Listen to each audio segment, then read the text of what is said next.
Welcome to another edition of the Last Negroes at Harvard podcast. There were 18 of us in the Harvard College class of 1963. We are all over 82 years old now, and for the last 4 years, we have produced a weekly podcast. Today, our guest is Greg Grandin. He is the Woodward Professor of History at Yale University. His book is titled America, America, A New History of the New World. I'm joined by 13 of my Harvard classmates. Let's start with Richard. Richard Rothstein, class of 63, of course. Maybe my grandparents worked alongside David's grandparents. It's a possibility. I'm in Berkeley now for a grandson's high school graduation and coming back to Cape Cod tomorrow. Okay. Bill Collins. I live in Aiken, South Carolina now. I have for over 30 years. I came down here for a job in the nuclear industry, cleaning up nuclear waste, which I've stopped doing. Other people are doing that, not me. But I grew up in the Boston area, and my parents were both union people in Boston. They were big supporters of Roosevelt and the New Deal and all that stuff. And anyway, but I was in the Navy. I went Harvard 63, then the Navy 20 years, Atlantic and Pacific, bunch of ships and shore stations and so on. Married. My kids are all elsewhere. My wife is here with me, sitting across the table from me. And I'm in Aiken, South Carolina. Nice. Okay, Hamp Howell, also Harvard 63. I've had three different episodes in Brazil, Greg, and I see you had a mentor who was a Brazilian woman working on Amelia da Costa. Abolition. And my ex-wife was there during the dictatorship, and that may have some connections with where we are today. Yeah. Okay. David Lillibelle. Class of 63. I'm in New York City, where I grew up, and I'm a historian of India, modern India. Oh. Okay. And John. John Woodford here in Ann Arbor, Michigan, where I was editing and writing for the university for a lot of years. And before that, I was a journalist for things ranging from Ebony and Muhammad Speaks to New York Times and Chicago Sun-Times. Okay, and Jeff. Okay, hi, Jeff Fox, now living in Spain. I was for years a sociologist, and when I was living in New York, worked very closely with ILGWU and the other big union, the Amalgamated Clothing Workers, and because I was very active in the teachers union, and a lot of my work in sociology was in Latin America, including a visit to Chile right after the coup, where we did what we could to try to find out what was going on and to help get some people out. So yeah. Okay, and Alden. Also class of 63, but I'm probably unique because I'm only 39 years old. I keep telling you that. I've lived in various places around the country and now live in the San Francisco Bay Area. Okay, Jerry. Jerry Andy, I live in Pasadena, California, class of 63, and also class of 66, Columbia Law School. So I'm one of those unique people that is after both of my institutions. So I feel very, very fortunate for that. Spent a couple of years in the Peace Corps in Cusco, Peru. I'm an environmental lawyer specializing in water quality. Okay, Nick. Nick Bancroft, live outside of Boston. Boston, the city of United Shoe, United Fruit, and the invention of factoring receivables. Oh. Okay. George Jones. George Jones, alive and reasonably well, living in Ann Arbor, Michigan. Oh, nice. Class of 1963. And that's all I'm going to say. Oh, Ron, we're no. waiting to hear you sing. We want to hear you sing. Sing the rest of it. We want more. Sing. Ron. Yeah. Ron Blau, class of 63, living in Newton, Massachusetts, close enough so I'll be at class day on Friday. I don't know if any of you will be in Harvard Yard that day. Worked in TV and video all my life, still doing some of that, and am inspired by this hat my brother gave me. It's important to make government great again. Oh, that's yeah. good. I like that. Good. Allison, Cindy. Yes, Allison Wardle, Cindy Wardle. I was class of 63, Radcliffe College, Peace Corps in Turkey for 2 years, and got an MA at the Center for Middle Eastern Studies at Harvard. And then shortly after, I moved to Italy, where I've been ever since, in Tuscany, in a nice place. Okay. That's it. Ken. Hi, Ken Manister. I live in Los Altos, California. I'm a retired law professor. I taught at Santa Clara University primarily. My field is environmental law. And after law school, I was on a Fulbright in Peru. Oh, wow. Okay. And David Othmer. David Othmer, Harvard College, Harvard Business School. I've been in public broadcasting all of my professional life in Philadelphia and at WNET in New York City. Okay, and Marcy, you're muted. Muted. Oh, there you go. I run a nonprofit in New York City that worked for decades for fairer, wiser allocation of public resources. Okay, and Greg Grandin, thank you. Wait, Cindy. Yeah, we did Cindy. Yes, I'm done. Yeah. Yeah, we did Cindy. Now we're up to Greg, and thank you for joining us. And thanks for having me. Tell us about your book and about your life. About my life. Well, I was class of 62 in the sense that I was born. That was the year I was born. So.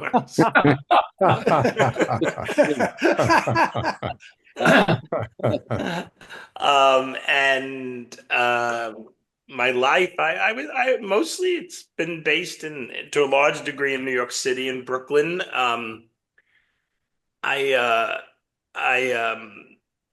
father was a firefighter. I like to tell people I'm a product of failed white flight. My father, even though my father didn't, I never really heard him express any overt racism.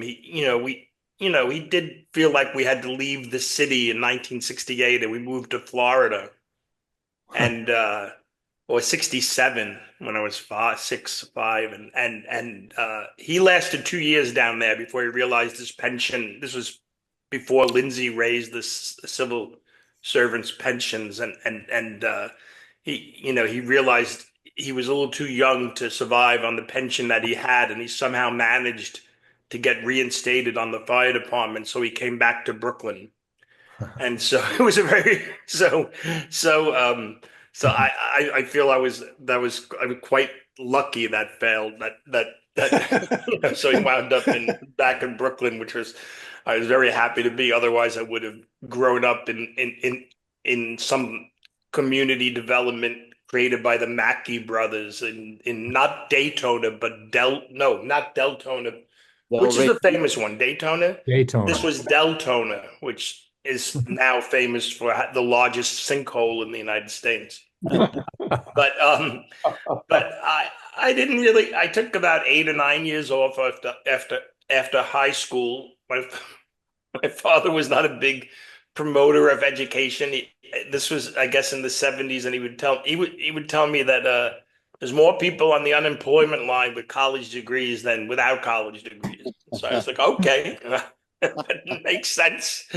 So I did a bunch of different things. I worked in restaurants. I did a bunch of things. And then, about 9 years after high school, my friend's father got me into the electricians union and IBW as an apprentice. And except I didn't really want a job. I didn't really. I mean, it was too good of a job to turn down because it was a serious job. I mean, it was like, this was industry construction, electrical work, and around this time, I picked up my then girlfriend at Brooklyn College, and I filled out a form and for application, and I was accepted. And now I ask the kids that I teach at Yale, like what they have to do to prepare for college, to get into a college. And it's unbelievable. I mean, it's, in terms of the Wow.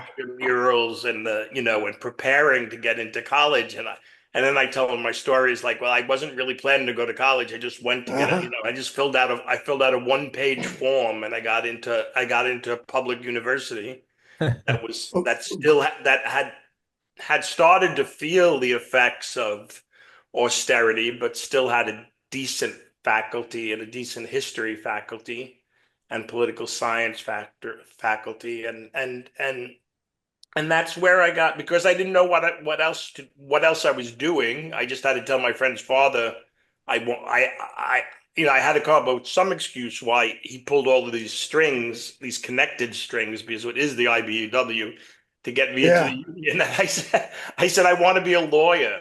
I didn't want to be a lawyer, but I said I wanted to be a lawyer. So, but but because there was no pre-law, you just took history classes. So I took some history classes and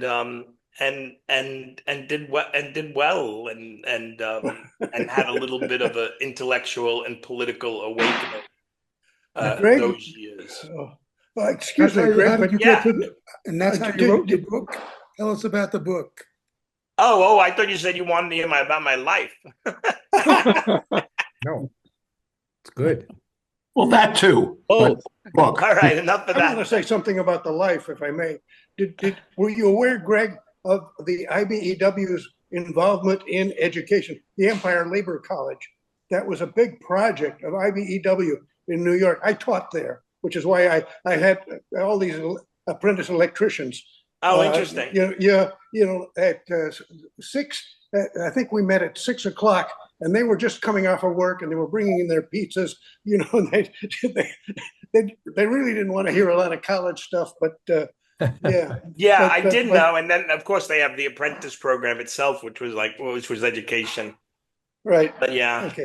Okay. Well, I became interested in Latin America, make a long story short, and I've written a bunch of books about Latin America, a couple of books on Guatemala.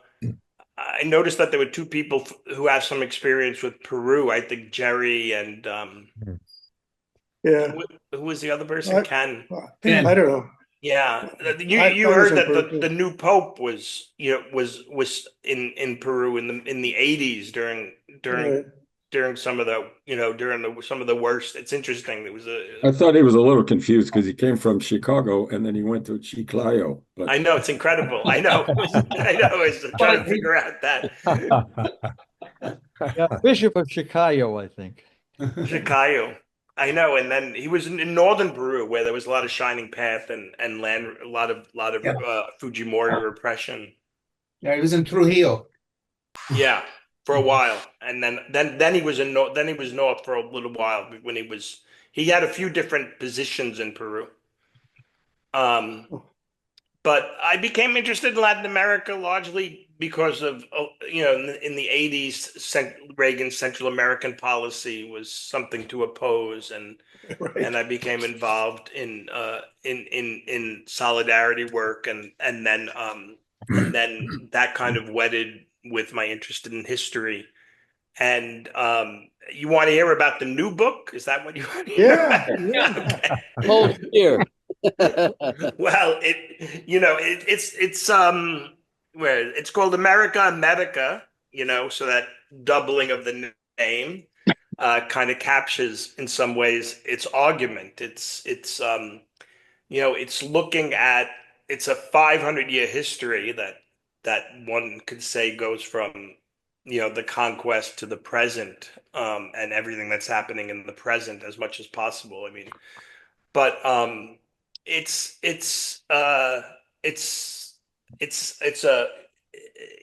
a narrative history, but it's making an argument. it looks at the kind of tension first between the tension and conflicts and ideological struggles between the Spanish Empire and the British Empire, and then later Latin America and the United States as sort of the wellspring of political modernity and legal modernity. And it makes an argument for the importance of Latin America as the source of what we call the liberal international order, the stuff that what Trump's dismantling, and what also took a beating during the Cold War and after anyway, but what now is seems to be openly taken apart. And it looks at how Latin America it does a couple of things. There's a lot of my editor likes me to talk about stories and people because they think it's more engaging than the argument. But I always feel like I have to let people know what the argument is before you can understand what the point of the people are. It looks at the kind of moral backlash to the horrors of the conquest, right? That the repulsion that some Catholics felt towards the violence um, suffered by Native Americans during the conquest and the enslavement of African Americans and the subordination of Native Americans. That there was a uh, kind of dissent that emerged, mostly within the Dominicans, mostly surrounding a university in Spain called in the city of Salamanca. So it's called the Salamanca School. This body of criticism. That it didn't do much to lessen the sufferings or lessen the violence of the conquest and the genocide of the conquest, but it did kind of lay out the terms of what we think of political modernism, the idea that all human beings are equal, the idea that aggressive wars were unjust, the ideas that any kind of servitude was unjust, and these ideas kind of gestated under Spanish colonialism in different ways. And within Catholicism, there's certainly a more conservative, oppressive wing or faction or school of thought, and then there's a more emancipationist which emerges up in the 20th century in liberation theology. But more than that, it gave Latin America's independence leaders a kind of way of thinking about international law when they came into being. And so I look at the difference between the United States, which is founded on what the founders imagined to be an empty continent. Obviously, it wasn't empty. It was filled with Native Americans and Mexicans and Spaniards and French but still, the United States imagined it was an empty continent or empty enough, and they resurrected the doctrine of conquest in order to justify its move west and expansion towards the Pacific. Latin America, a couple of decades later, becomes independent in a continent that's already filled up, 7 independent republics that have to learn to live with each other. They can't base their ideal of sovereignty based on the United States' resurrection of the doctrine of conquest, because that would just mean endless war, or would stop Argentina from wanting, to get to the Pacific and attacking Chile, or Chile wanting to get to the Atlantic and attacking Argentina. So in other words, they came into being already something new in the world, already a League of Nations or a United Nations. And they pretty quickly established many of the legal principles that later, after World War II, would be enshrined in the United Nations. And earlier would try to be enshrined in the League of Nations. An outlawing of aggressive war, a respect for national sovereignty, and more importantly, the principle that it should be cooperation and shared interests that govern the international order rather than an assumption of competition and dominance. This is kind of a new thing. And so that's the big argument. And then I worked through how it plays out in the on the ground in the thickness of history. Mm-hmm. Great. Okay. So you're going to tell us some stories of people? Yeah, there's a lot of stories.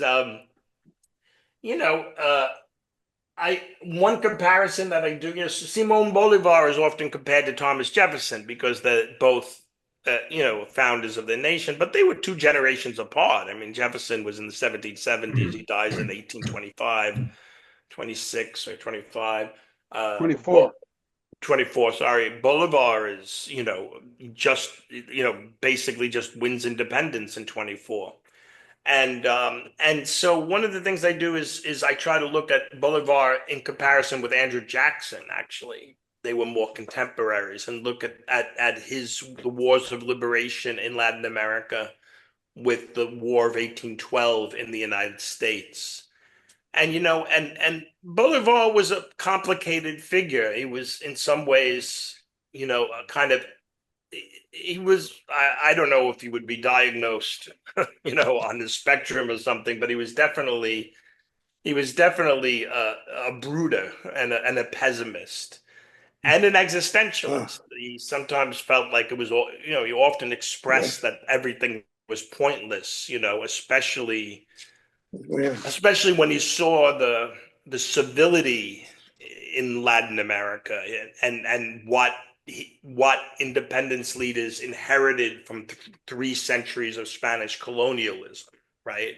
And he wasn't sure if republicanism would ever overcome it, but he kept going, right? And the war that he waged was a war that lasted for nearly 2 decades, and he could be racist, but he thought that race was something that was historically produced by Spanish colonialism, and he understood independence as a kind of atonement for Spanish colonialism. He didn't think that atonement would work, and he thought that he often thought that the whole project would fail, but because of factions among leaders, because of all sorts of vices, and also because of what he thought was the racial division of Latin America. But he never imagined that the solution. He had the prejudices, Giuseppe. What's that? I'm sorry. No. I was just going to tell you. I was just going to tell you. I don't know if you've read this, but I did an essay, an analysis of Bolivar's political thought. He really was a very, very strong I don't know if you could call him a racist, because that's a contemporary term, and I'm not sure that would quite fit his aristocratic view. But that whole business where he ends up getting this other general who had supported him, PR, executed because he's black, and. But anyway, it's a political analysis of his writings. What did he imagine were the people? What did he imagine was democracy? But anyway, so. But if you compare him to Andrew Jackson, right? So Andrew Jackson, who did believe that race was inherent in the blood, right? Like the whole idea of a one-drop rule,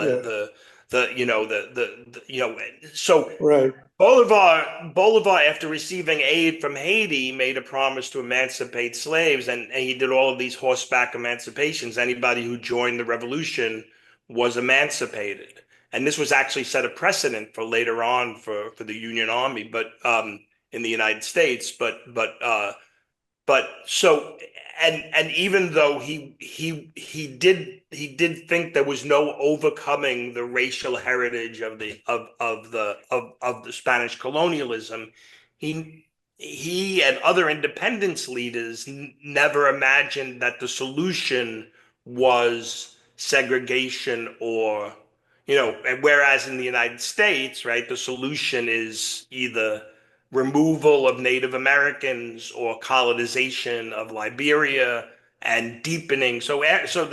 My point is comparing the Spanish American independence wars, particularly the acute period in 1814 with the U.S.'s War of 1812. They both result in a deepening in the United States of an expansion of chattel slavery, a deepening, a codification of racial segregation in civil codes, and these political movements to remove Native Americans west and Africans east. And in Latin America, there is an equal kind of pessimism or deepening of racism, but it doesn't result. There's still a sense that a citizen is a citizen no matter what one's color, and even though there obviously are other ways in which hierarchies are maintained, and those hierarchies reflect racial divisions, but it's still so much so that that um that James that James Madison in 1824 writes a letter to a friend and says, there's no problem more bedeviling the United States than the red man at our border and the black man in our bosom. And maybe, we've tried all of these ways of excluding them from the polity, but maybe we should look to see what the new constitutions of Latin America, well, it wasn't Latin America, Spanish America, are dealing with the question, how constituting all residents as citizens. So that's some of the kind of ways in which I kind of look at America, and the tension between the two, and what in Latin America is much more of a deeper sociality, and I look at the social, how Latin America breeds what we later come to think of as social or economic rights, whereas in the United States there's this almost death grip clinging to individual rights, to the degree that the idea that social rights or economic rights are almost heretical, and obviously that's racialized also, right? Individual rights are something that is very much race coded as white, and in the United States, whereas Latin America has had, coming out of, I think, the sociality and institutionality of Catholicism, but also the social history of struggle, of political struggle, and this more generous understanding of citizenship in theory, if not in practice, leads to a kind of more social conception of citizenship. To the point where, like, they were less interested in getting voting rights than they were in redistributing land. In Chile, for example, they, reformers and radicals in the 1840s, they weren't interested in expanding the franchise because they thought expanding the franchise with the way that land was structured would just give every plantation owner 100 votes, because they would just, cast the votes for all of the sharecroppers on their plantation. So they said, voting would be pointless unless, what we need to do is break up the haciendas first and create an independent citizenry before it's worth extending the vote. Good. Yeah. David, what's been the... I thinking is just hearing you speak and seeing the title of your book about the nation state as a unit of historical analysis and how that comes in to your history from the colonial periods into the later period. Once I know I actually only studied American history in high school, and so I don't really know it as an academic subject. And one of the things that strikes me as a historian of India is that India is a country of well over 1 billion people with 22 official languages, which is a united entity. as it now it exists after a long colonial period and partition. But the unit of analysis in modern Indian history has tended to be India.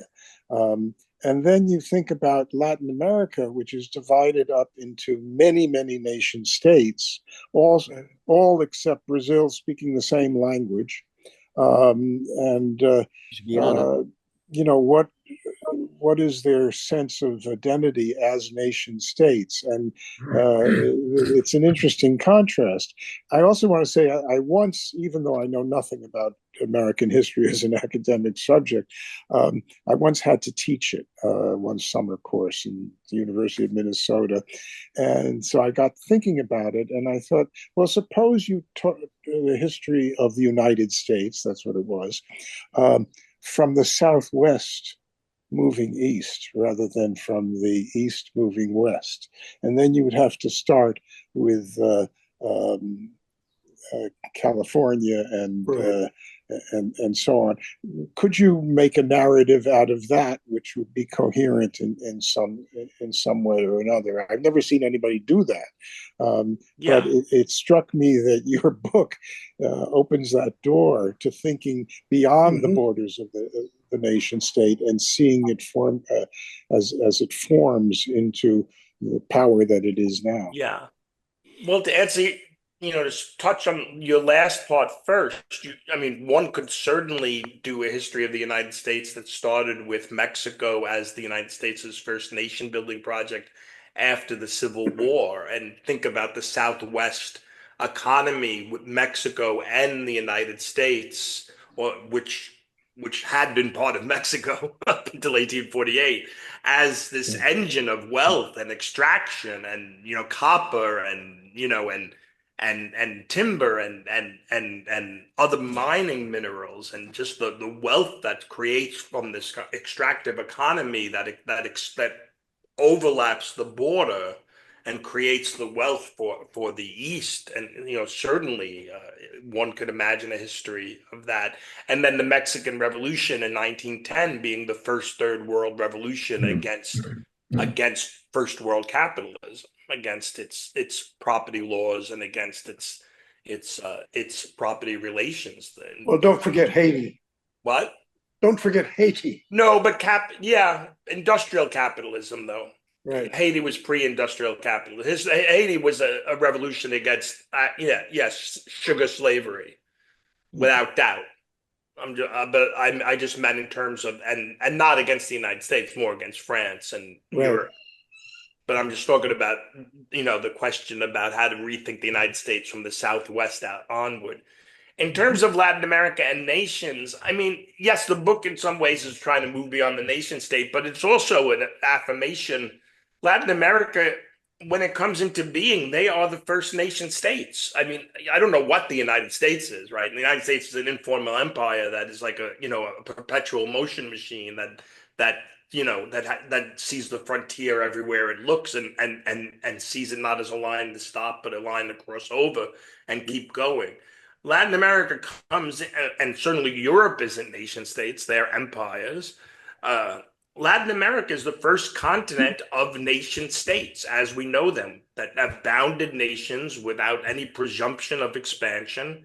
There's an acceptance of borders, and they explicitly think about this. Simón Bolívar and his foreign minister, Pedro Gal, they come up with this idea, this old Roman law doctrine, ute posseditis, as you possess. And it was a doctrine of war, meaning as you grab, so shall you possess. Whatever you can get, it's yours. They turned it into a doctrine of peace. They said, look, Bolivar's ideal was to have one big Latin American nation, but he knew that wasn't possible, because the colonies were organized according to viceroyalties. So he said, we have to take Latin America as it is, meaning the Spanish colonials' boundaries, and the old viceroyalties. Those would be the boundaries of the new nations. And now this ideal of Ute Posititas existed as an ideal, and in reality, there were conflicts and border conflicts, but they were all settled and negotiated by appealing to Ute Posititas as you possess, and thus kind of affirming the doctrine.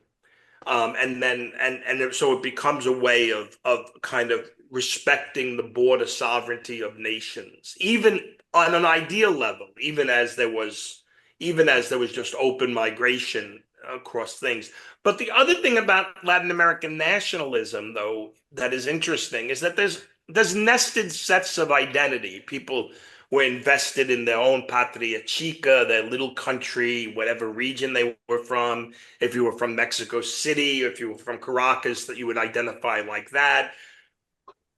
You might develop a kind of affection or attachment to the nation, which many did. Latin Americans are very nationalistic. And a lot of this is all in relationship to the United States, right? A lot of all of these ideals, they may exist on paper, but they become real in conflict with the United States, as an annexer, as an expander, as an interventionist, and so that people's sense of nationalism, Colombia is, you wind up taking Panama. Colombians get a sense of themselves as Colombia. You wind up losing half of your country.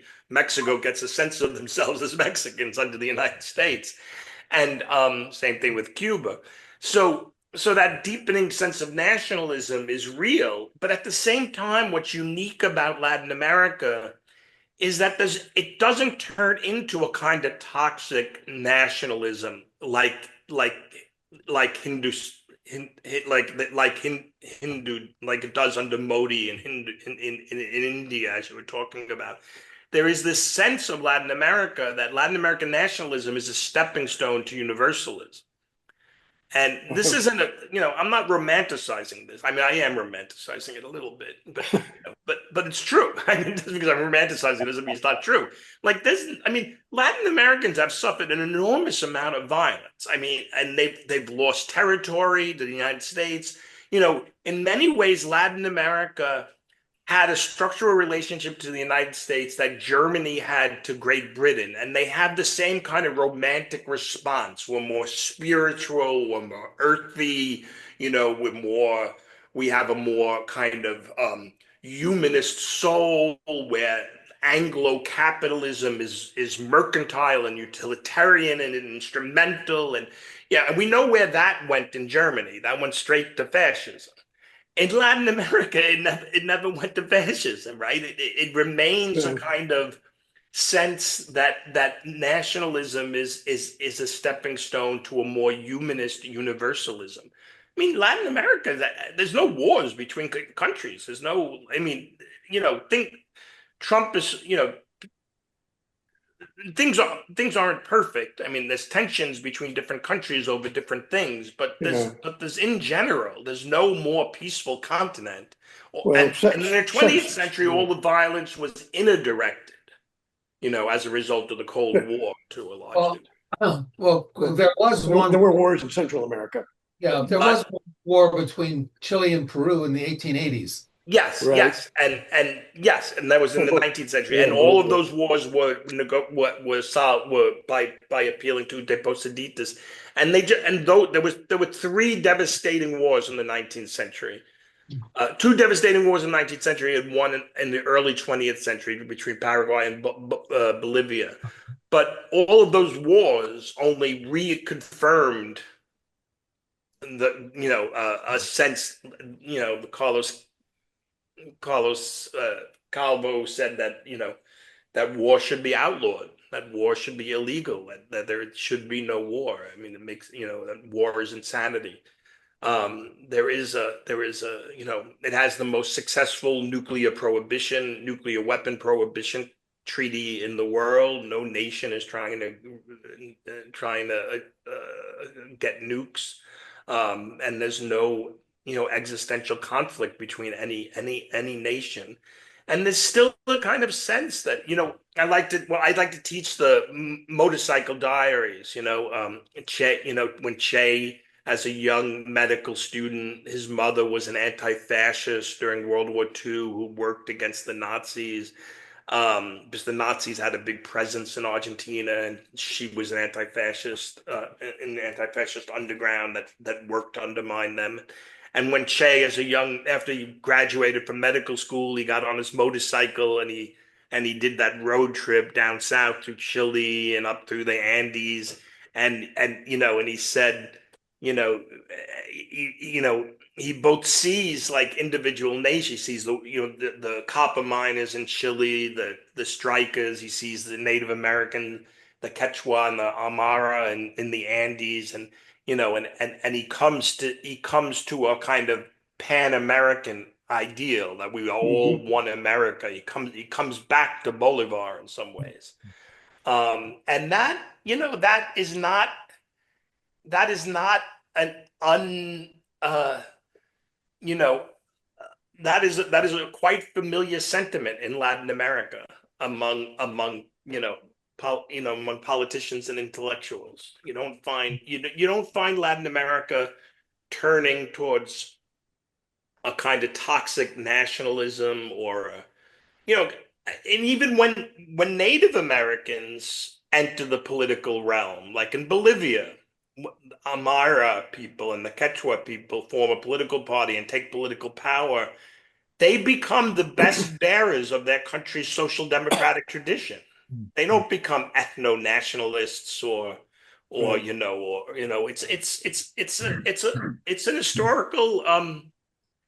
it's an historical phenomenon that needs to be explained, and that's what I try to do in the book.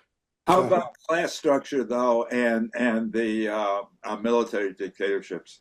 That's what I was going to ask.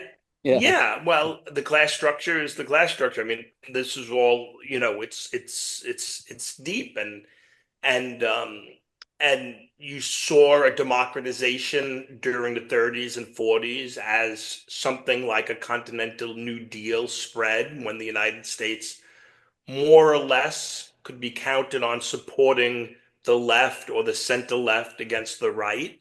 And then, you know, fascism, we defeat fascism in Germany, and the fascists come to South America and the United States switches from supporting the left against the right to supporting the right against the left.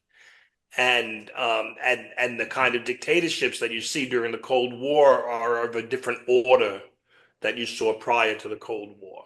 First of all, you have the tragic irony that during World War II, the United States invested Latin American militaries and intelligence agencies with enormous amount of repressive power to fight fascism. And then as soon as the fight turned against communism, all of that power was then directed at the left and not just communists. So, for instance, Chile received an enormous amount of military equipment during World War II under Lend-Lease. And in 1946, they had a Popular Front candidate. They had two previous Popular Front governments, and in 1946 they voted another Popular Front, communists, socialists, liberals, and on the same kind of center-left social democratic platform.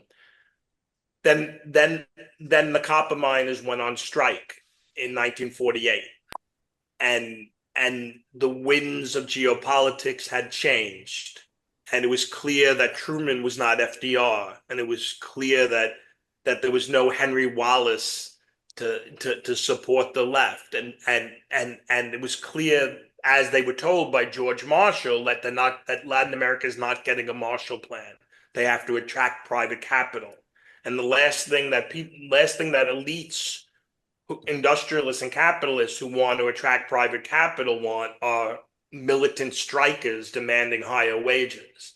So the Popular Front government unleashes a young lieutenant with all of that repressive power, the planes and the ships, to round up the strikers and put them in detention camps in the north, in the desert. And the name of that young lieutenant was Augusto Pinochet. In 1948. And so you see how all of that, you see how the turn from fighting a kind of anti-fascist Western Hemisphere turned into an anti-communist Western Hemisphere, really has an effect. And the thing is that that was the main variable, because Latin America didn't.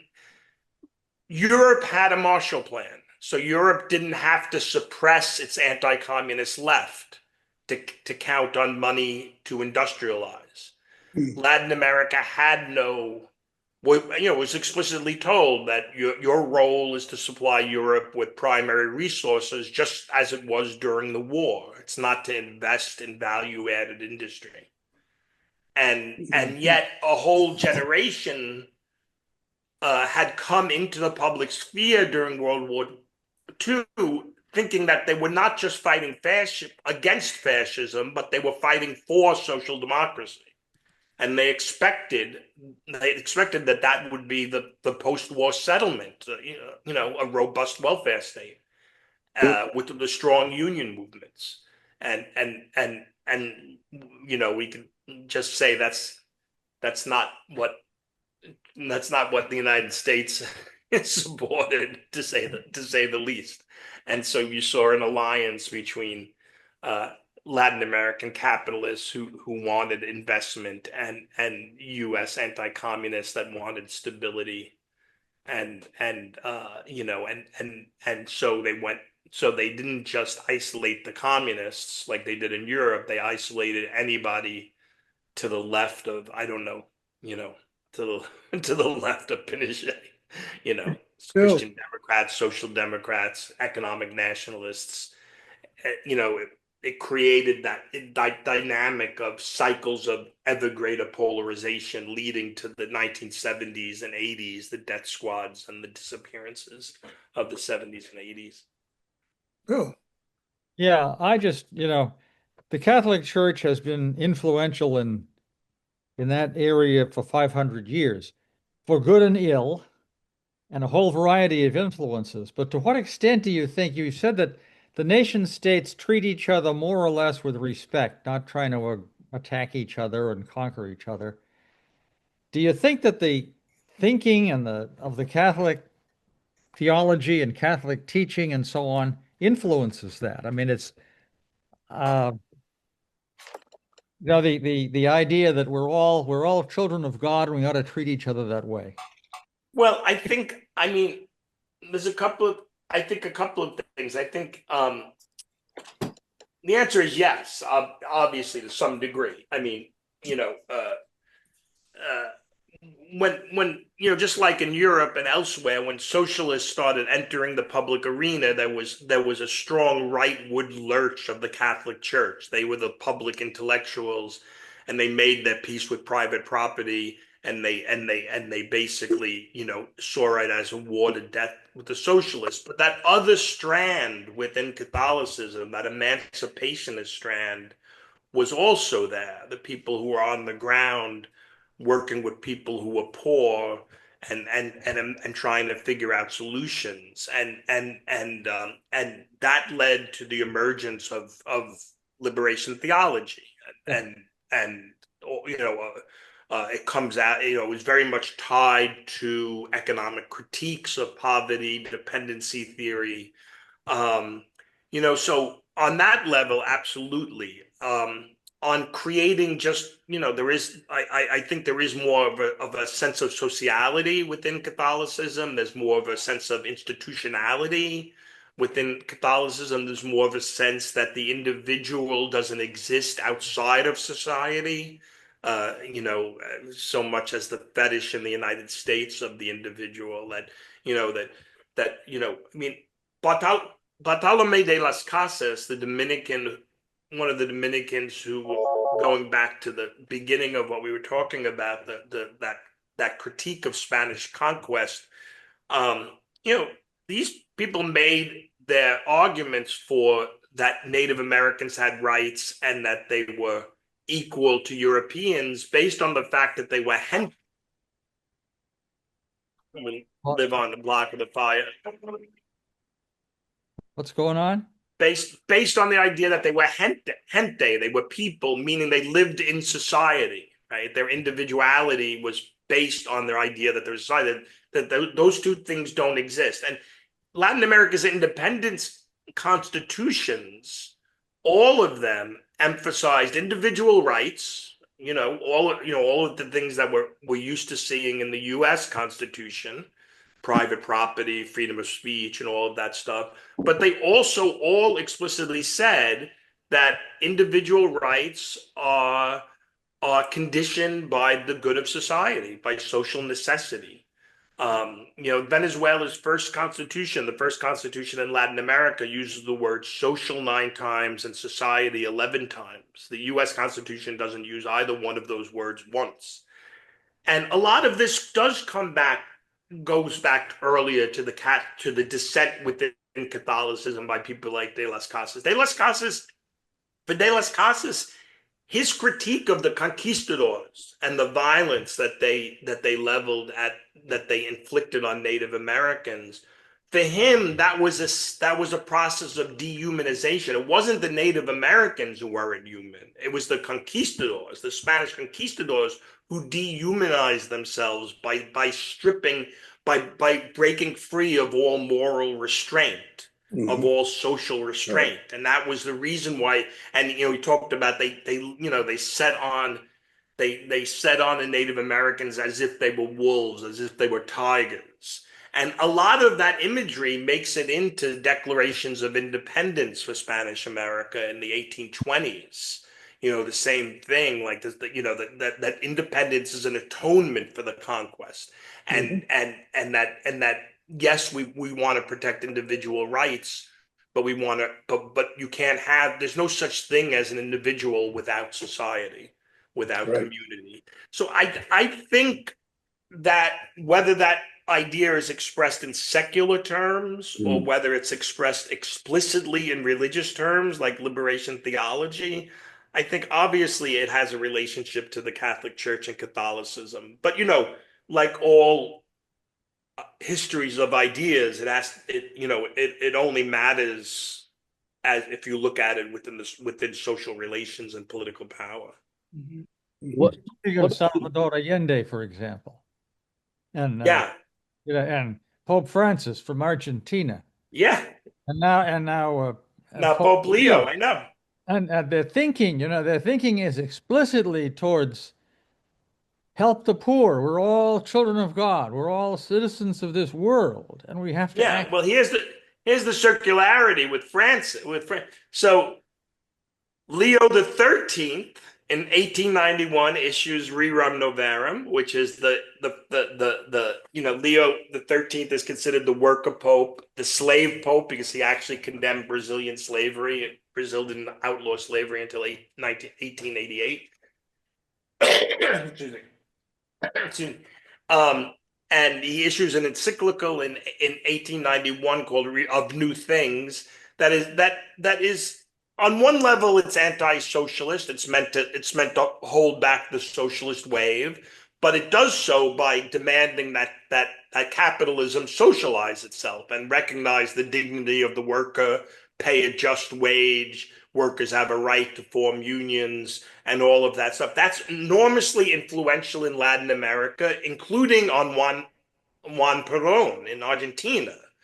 And Francis is born in Argentina, or he comes of age. He's not born during Peronism, but he comes of age during Peronism when workers and the poor are entering the public sphere, are demanding social rights, demanding social citizenship.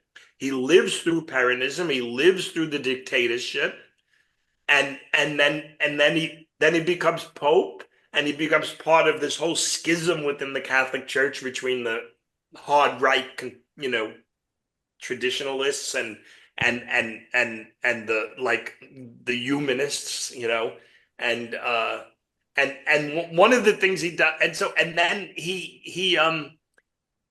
one of the things he does is that he works with, Pope Pope Leo the 14th, who is very close to Francis, and some people suggest that basically this is who Francis wanted to have succeed him. and then what does Bob do? He takes the name Leo the 14th. So we go from Leo the 13th through Perón through Francis back to Leo the 14th. So there's a little bit of a nice circularity there. Mm-hmm. John. Yeah, what has been the effect, the dynamics of having a large mass and population like Brazil in the middle of all that, and the relations with the Spanish-oriented ones? How do you look at Brazil? Well, Brazil does have a distinct history because it doesn't fight an independence war. What happens is when Napoleon invades Portugal, the monarchy up the British Royal Navy evacuates the Portuguese monarchy and brings them to Rio, and they set up a royal court in Brazil. They declare themselves independent. Brazil gets its independence around the time of other Latin Spanish American nations, but without fighting a war and without becoming a republic. It becomes a monarchy. And then they just leave Portugal to Napoleon. And then when Napoleon's defeated, they develop some kind of dual relationship, but Brazil becomes independent. But it stays a monarchy up until and because it stays a monarchy and because there's not a war of independence, slavery stays in place. Right. Chattel slavery. It's the last country in the Americas to abolish chattel slavery in the 1880s. And that's when the monarchy also falls and it becomes a republic. Now, for all of that different history, divergent history, and Brazil, Brazil is, in the early 20th century, in the early 21st century, when Latin America was governed by all these very outspoken leftists, Hugo Chavez, Evo Morales, Lula in Brazil, and they opposed George Bush's war, Brazil was part of building that Pan-American vision. So there's still a lot of overlap in this conception. There is a sense of Brazilian exceptionalism. There is a sense of Brazil as a part, but at the same time, there is this strong sense among Brazilian intellectuals and activists on the ground that they are part of a broader Latin America, broader Pan-Latin Americanism. There's a little bit of a tension there. Certainly Lula, as president, he's in a little bit, he's in a little bit of a tighter strait at the moment because of the rise of a Trumpian right in Brazil. But, during his first two tenures, when he had Hugo Chavez and he had Evo Morales, he had a lot of people watching his back in Latin America. He represented Latin America to the world in many ways as part of a kind of trying to weaken the power of a kind of neoconservative foreign policy and economic policy. David, how do you look at the cycle of military dictatorships that come and go in so many of the states there? Yeah, well, that's what I said. A lot of it was tied toward the Cold War. I would break it up into different periods. Basically, the Cold War and what came before the Cold War. There were military dictatorships before the Cold War, and there was political instability, and a lot of it was tied to the country's social structure, right? A very unequal distribution of wealth, with a lot of power concentrated among a few families, and a bourgeois class that couldn't represent itself within a democracy, so relying on military dictatorships whenever they needed to. Coming out of independence, all of these countries were deeply in debt and stayed in debt. Though there were cycles of military dictatorships, but then there was this period from the 30s to the 40s when it seemed like there was something like a continental New Deal, that there was, that democracy or social democracy was on the agenda and an expectation, and that with the defeat of fascism, what was expected would be a kind of global or regional welfare state. And so you just look at the numbers. In 1944, in 1943, only about 4 countries could be considered democratic. By 1945, every country in Latin America, except for Paraguay, Nicaragua, Dominican Republic, and I think El Salvador, were democratic. And they weren't just democratic, they were social democratic. The workers were on the street, they were expanding social welfare. So that's 45. By 48, the you know the coin flipped again, and one democracy after another fell to dictatorships. But these were different kinds of dictatorships than past dictatorships. These were Cold War anti-communist dictatorships that had much more repressive power and had the ideological backing of a global hegemon, the United States, to do what it needed to do in order to pacify the country and make it safe for investment. And so, but there hasn't been any dictatorship since the end of the Cold War, except maybe now in El Salvador. I would call that a dictatorship. I don't know if I'd call it a military dictatorship. It's some kind of cryptocurrency. Nicaragua today. Nicaragua also. Nicaragua today, but yeah, I guess people would call it illiberal authoritarianism or authoritarian illiberalism or something. Yeah, yeah. What about Venezuela? Well, I mean, it's the same thing. I'm not, it's you have to look at the history of each country. Venezuela had fair elections under Chavez, and people overwhelmingly voted. I mean, those elections were completely legitimate. The United States, when Chavez died and oil prices collapsed, Maduro goes through the ritual of elections. I don't know if I would call it a military dictatorship, any more than, I don't know. I mean, this country isn't that democratic. I mean, there's not, I mean, we have to have 60%. I mean, most of the states with 5 people in it have as much power as Los Angeles. I want to come back to those countries are struggling, and but they do have histories that kind of explain. You may not want to justify Nicaragua or Venezuela, but you can understand them historically, I think. David, I want to come back to the issue of race and racism in Latin America.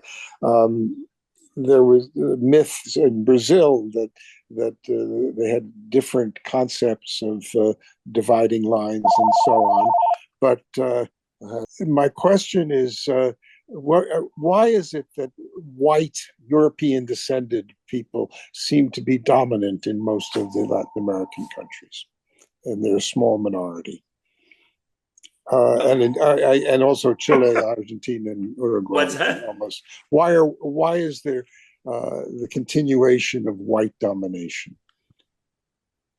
Well, the persistence of these class structures and status structures that inherited from colonialism. I mean, for 3 centuries, the Spanish Empire was obsessed with blood purity. I mean, and it was easier to defeat Spain's empire than defeat the ideologies and structures that it left behind. Some countries like Bolivia, right, have managed to break down that racial structure to some degree, not without a fight and not without a constant fight. I mean, just a couple of years ago, they had a white supremacist coup against Evo Morales, and and Evo Morales' party fought back and retook power without Morales, with somebody else. But or a place like Cuba. I mean, Cuba had a revolution, and that was explicitly anti-racist, right? That celebrated a long tradition. I mean, if you read, there's a book, Insurgent Cuba, by my former colleague Ada Ferrer. In the 19th century, Cuba of course, didn't get its independence in the 1820s, largely because the planter class didn't want to, wanted the protection of Spain against majority of people of color who lived on the island, included enslaved peoples of color, and yet there was an independence movement that lasted from 1868 to 1898 that Right. was unbelievably um, uh, diverse, in which Yeah. African Americans were generals and they broke down the color line. Jose Marti said there's no such thing as race. And then, of course, the United States intervened in 1895, in 1898, just at the moment that that revolution was about to defeat Spain, and imposed Jim Crow segregation, because most of the soldiers that the United States sent to Cuba came from the South, came from the former Confederate states. The War of 1898, in many ways, was the South's kind of entry back into the U.S. nation, and through militarism. But that's another story. But the Cuban Revolution celebrated this in 1959, when Fidel Castro sent thousands of troops to defend Angola against Rhodesia, and then threatened to march on Namibia, and then it forced the United States to rethink its to withdraw its support for white supremacists in Southern Africa, and yet you get to the 1980s, and the Cuban Communist Party looks around and says, "We're all white. How come we're still all white?" And so in the 1990s they make an act in the after the Soviet Union collapses, in the middle of what they call the special period during peacetime, enormous economic suffering because of the loss of Eastern Europe and the Soviet Union as trading partners. They do a very proactive program of what in the United States we used to call affirmative action, in which they tried to diversify the cadres of the party. I mean, it's to ask why European descended people are still largely in power in Latin America is to ask why they are everywhere in the in the Atlantic world. It's hard to transcend this history of racism and racial exploitation. Last question, Ken. Yeah, I have one question, two quick memories to share that other of my classmates from the class of 63 at Harvard might remember. I recall quite vividly a talk given, it was in Boylston Hall, may have been our freshman year, may have been later, by an Argentinian general who was the head of the junta that was in charge. And this guy was just like Hollywood, casting of what a general who was saying all the right things about we're going to have democratic elections, we're just a transitional government, and all the rest of it. The guy was really breathtakingly impressive. The other recollection is that Jose Pepe Figueres, who was the president of Costa Rica, came and spoke, who was inspiring in a very different way from the general. So I don't know if any of you were at those events. I remember them. No, this those. Sorry. My question is about China. I remember being in Costa Rica quite a few years ago. I realized it was probably about 15 years ago. And there was this extraordinary outdoor gigantic sports stadium that was being built, not just with money from China, but by workers from China who had constructed this thing very quickly. And this is in Costa Rica? This was in San Jose, Costa Rica. Yeah, and it sort of opened my eyes to the prospect, which I think was then emerging, that China was going to be really doing a lot in economic support in Latin America and political influence as well. So I wonder if you have any information or observations about that. Well, definitely China's, I mean, everywhere China's playing a very smart game, a long game, a smart game of investment and cultivating soft power. And as the United States sets out to, I mean, it's mind-boggling what this administration is doing, and the suicidal nature of what it's doing. I mean, I've long been an anti-imperialist and against the U.S. empire, but it's amazing to see the people presiding over it unraveling unraveling its foundations in real time. It's kind of amazing. China's been involved in Latin America for a while. The Latin American left that came to power, starting with Chavez in 2000 in 1899 in 1899, sorry, in 1998, and then Lula in 2002, and then Evo Morales in Bolivia, and then Uruguay, and then Argentina, the Kirchners in Argentina. What you saw was an attempt to break out of what was basically an attempt to. The United States was all set to kind of put a NAFTA kind of like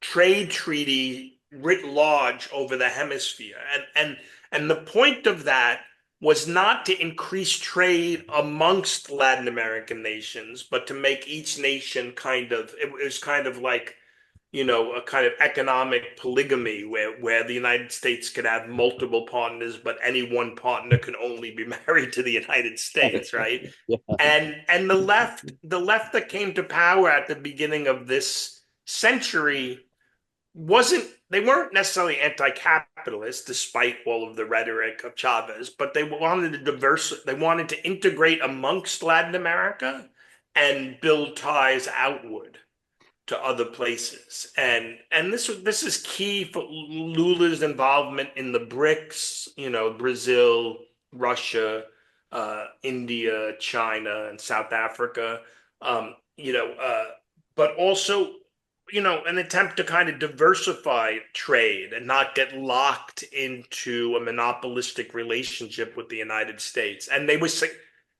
largely successful at that. And that's one of the reasons why Trump is having such a hard time with the tariffs, because despite, that version of the left largely ending with Chavez's death and the coup against the Workers' Party against Dilma in Brazil, they were successful to a large degree at breaking up. They stopped the free trade agreement of America from going into place, and they did make these ties with China, massive investments. The thing about China, the thing about being allied with China is that China doesn't demand that any Latin American country, they don't care what the interest rates are in any given Latin American country, right? The United States is obsessed with Latin American countries keeping their interest rates high to keep the bond markets happy.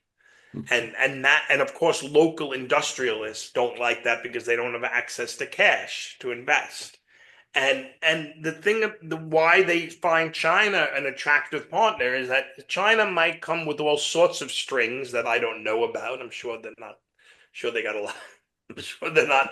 They're not angels, but they don't demand that, right? And that's something that the United States does insist on, and has long been a key kind of point of contention. The United States has enforced, austerity and high interest rates. And you see this in Argentina now with this new libertarian economist that, basically has capitulated to the IMF. But China's involvement in Latin America is deep, and it's only going to get deeper. It provides sources of capital that goes back to that thing about not having a Marshall Plan. If Latin America's only source of capital investment is the United States, then it has to do what the United States wants. If it has sources of investment from other places, then it can negotiate. It has room to maneuver, right? It has more. Greg, thank you so much for coming on. It's been great. Oh, okay, I talk too much. I've been talking too much. We all stayed here. Yeah. Yeah, right. Great. Okay. All right. Well, Thank All you thanks a right. so lot. Well, much. thanks. Thanks a lot. Thanks a lot. Okay. Thank you. Thank you. Bye. Okay. Bye. Bye-bye, everybody. Bye-bye. Bye-bye.